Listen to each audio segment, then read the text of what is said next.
So today, I'm taking this 6x2 foot laminate vanity top and showing you how to prep it the right way before applying Apex. White and light stone looks are the dream, but they're also the countertop lane where every shortcut gets exposed. Apex gives us the white and light countertop system. Our professional testing gives us the confidence in that coating. But prep is what gives that coating a surface it can actually grab. If you got nasty old countertops and want to transform them for thousands less, this is the video for you. Now let's get to work. So the job today is simple. We're going to turn this slick piece of bathroom plastic into an Apex ready foundation. She ain't pretty yet, but we're going to get it ready. And that's the goal of prep. We're going to clean before sanding. Honestly, this is one of the biggest mistakes DIYers make. They grab that sander first. The problem is, if the surface has soap, oil, cleaner residue, and that mystery goo on there, you're going to sand that right into the surface. So use a heavy degreaser like TSP and clean the flat top, the front edge, the side edges, the backsplash, the corners, all around that sink, and especially around that cooktop or oven if you're working in the kitchen. Time to sand. The goal is not to remove the laminate, the goal is to remove the shine and create mechanical tooth. That means I want to see the shiny glossy surface turn dull. I usually use 60 grit on a random orbital sander, and if I see any light shining off of that, I know I need to make it a little bit more dull.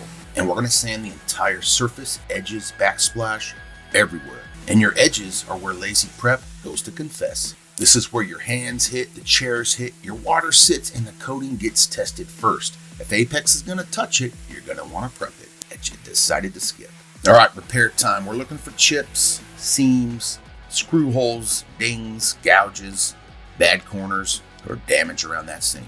If you can feel a divot now, there's a good chance you're going to notice it later. Fill that damage with an all-purpose filler like Bondo and let it dry completely. That's an important step. All right, while the Bondo dries, I'm going to prep the cabinet, finish prepping the floor, and I'm going to prep the wall around where I'm going to be pouring the material on my vertical backsplash. What I use is blue tape, and I love this stuff at the Home Depot. The 4mm 3-foot plastic is the perfect height to do your cabinets. Then I'm going to cut strips of it and just tape a little bit around here so when I pour my material, I don't get any bit on that wall. And then by the time I'm done prepping everything, the Bondo will be ready for sanding. And now it's time to clean her up. We're going to remove the dust, and I mean all of it. After vacuuming, wipe clean. And when I'm done, I want the surface completely dry, dulled, repaired, and dust-free. That is the prep target, and we're in business.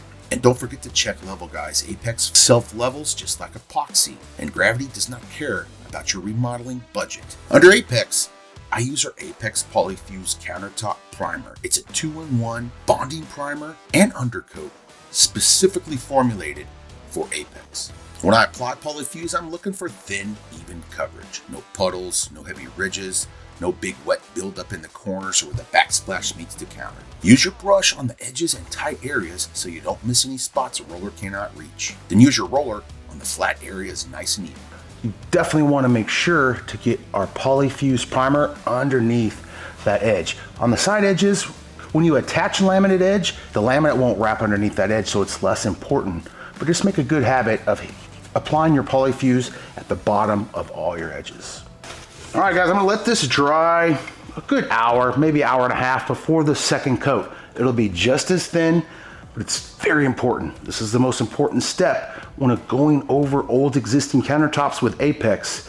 Let the second coat of Apex dry a minimum of 6 hours. The higher the humidity, the lower the temperature, the longer you're gonna have to wait for that paint to dry. When the Polyfuse is completely dry and it's time to apply Apex, be sure to give it a light scuff sand with 120 grit, clean off that dust, and you're ready to pour. And that right there is how you prep old laminate for Apex. Jump on over to our website to learn more about Apex and what it can do to save you thousands on your kitchen or bathroom remodel. I hope you learned some pro tips and tricks on prepping that surface right with Apex. And until next time, don't forget, you got this, and we'll see you on the next video.